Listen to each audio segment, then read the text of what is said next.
Hello tout le monde, j'espère que vous allez bien. C'est un plaisir de vous retrouver dans cette nouvelle vidéo. Les deux vidéos, je les ai tournées les mêmes jours, donc du coup, voilà pourquoi vous voyez, je ressemble un peu à la précédente vidéo, mais c'est pas grave. En tout cas, aujourd'hui, on va parler de la dot en République démocratique du Congo, tout comme en Afrique. Moi, je pense que je suis pas la seule à qui ça dérange. Il y a plusieurs personnes à qui ça dérange cette histoire. Parce que moi, je suis fatiguée de voir grossesse à gauche, grossesse à droite. Sugar Daddy à gauche, Sugar Daddy à droite, ça me fatigue et j'en ai marre. Je me suis dit, je dois parler de cette histoire parce que trop, c'est trop.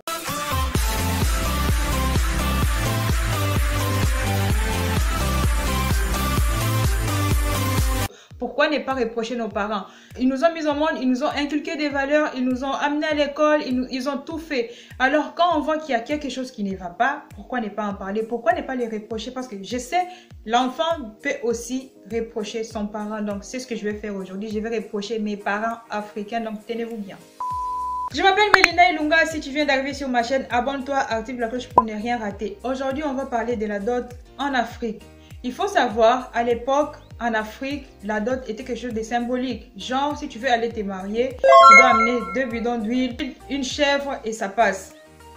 Mais aujourd'hui, ce n'est plus le cas. Il faut 50 valises, 50 moutons, 50 vaches, 50 je sais pas quoi, tout ce qu'ils demandent. What the fuck? Si vous partez dans des églises en Afrique, vous allez voir, il y a plein de filles qui font que pleurer. Dieu, envoie-moi un mari, je suis fatiguée d'être célibataire, je suis fatiguée. Même leurs parents, ils partent aussi à l'église pour aller prier pour leurs enfants, pour leurs filles. Prier, ils sont en train de verser les larmes, ils sont en train de prier, ils se disent que non, je veux que ma fille trouve un mari, je veux que... Mais ils ne se rendent pas compte que c'est eux les problèmes c'est les parents. L'esprit de célibat de vos filles, c'est vous les parents. Pourquoi je dis ça? Il y a plein de jeunes qui veulent se marier aujourd'hui en Afrique. Plein de garçons veulent se marier. Mais il y a juste un petit problème qui les bloque, la dot. Une liste comme ça.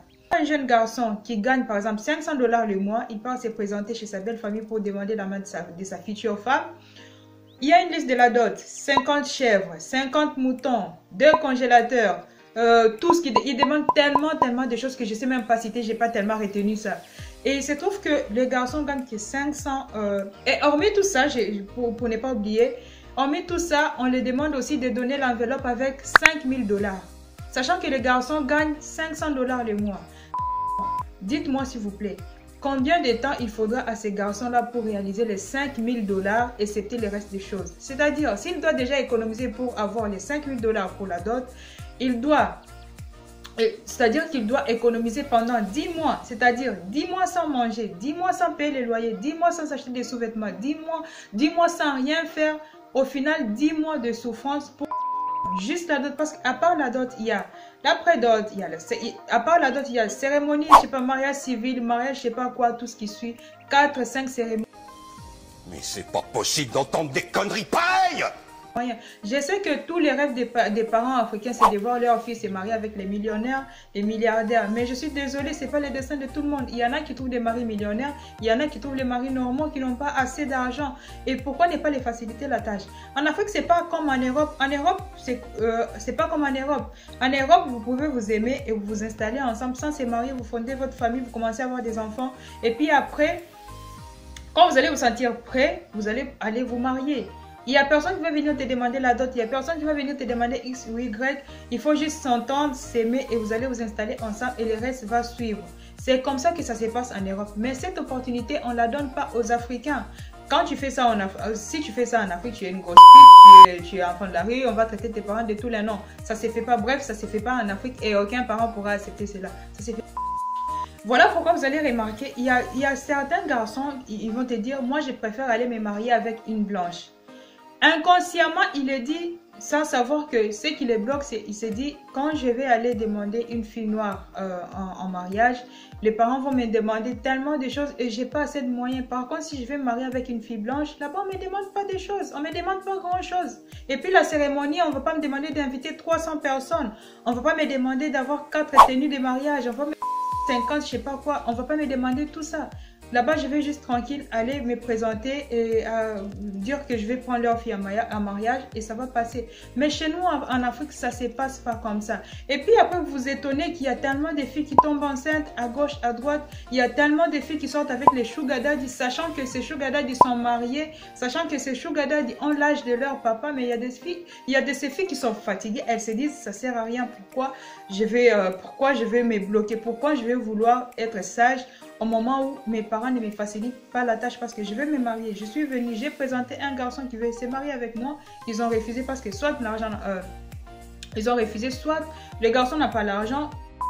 Les hommes millionnaires ne tombent pas, ça coule pas les rues. Donc désolé, chers parents, moi ce que je demande aux parents africains, essayez de réfléchir, essayez. C'est pas en demandant des sommes exorbitantes que vous allez vous enrichir. C'est carrément impossible. C'est pas.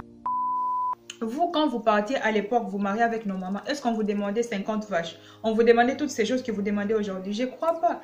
C'était juste quelque chose de symbolique. Il fallait amener des choses symboliques pour prouver son amour, son respect envers sa belle famille. C'est comme ça que ça s'est passé. Mais pourquoi ne pas essayer de faire la même chose? Même si vous allez essayer d'augmenter certaines choses sur la liste, mais que ce ne soit pas ce que vous faites, 50 valises, 50 moutons, 50 je sais pas quoi, sachant que le futur mari de votre fille n'a pas grand-chose. Essayez de réfléchir sur ça. Essayez de réfléchir sur ça pour limiter le nombre de grossesses en Afrique.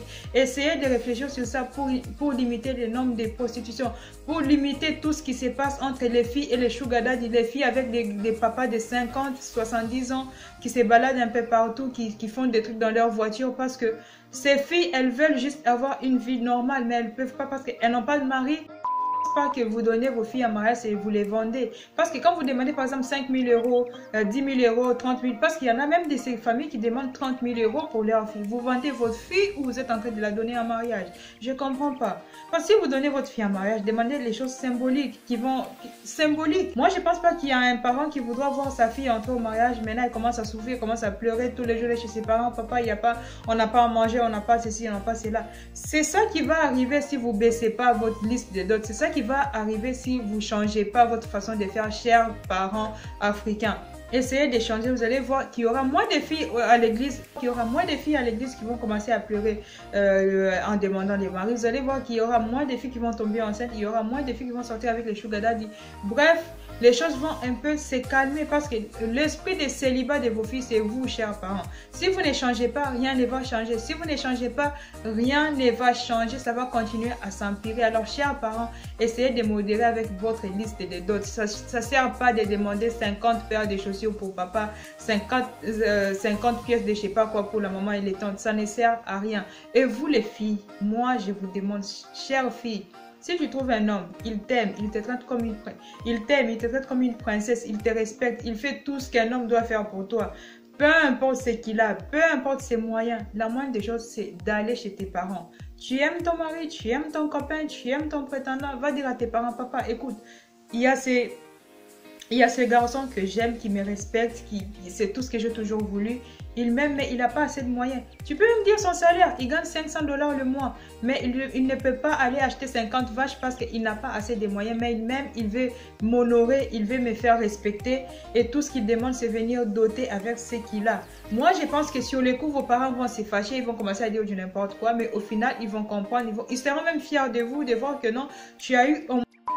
J'espère que cette vidéo vous aura plu. Si c'est le cas, dites-le moi en commentaire. Vous aimez les contenus, dites-le moi en commentaire. Partagez la vidéo, likez la vidéo. Il faut qu'il y ait plusieurs personnes qui vont voir cette vidéo parce qu'elle est plus importante. Je tenais vraiment à passer ces messages. J'ai vu vraiment quelque chose. J'ai vu une fille, vraiment, c'était une fille qui écrivait sur internet, genre, elle a trouvé un copain, mais les parents ne veulent pas parce que le gars n'a pas d'argent, les gars n'ont pas ceci, cela. Ils ont refusé de prendre sa dot, il n'avait pas grand chose. Et ça m'a choqué. Je me suis dit, vous voyez, c'est la nuit, il est quelle heure? Il est tard chez moi et je me suis dit non, sur les coups, je vais vraiment faire cette vidéo. Je dois parler parce que si j'ai une chaîne YouTube, c'est pour passer des messages comme ça. Et ça me fait plaisir de partager ces messages. Ça me fait plaisir de partager ces messages avec vous. Donc partagez-le en masse. Partagez pour qu'il y ait beaucoup plus de parents qui vont voir cette vidéo pourvu que ça aide quelque chose. Dites-le moi en commentaire, lâchez-moi les pouces bleus, abonnez-vous, activez la cloche pour ne rien louper. Joyeux Noël!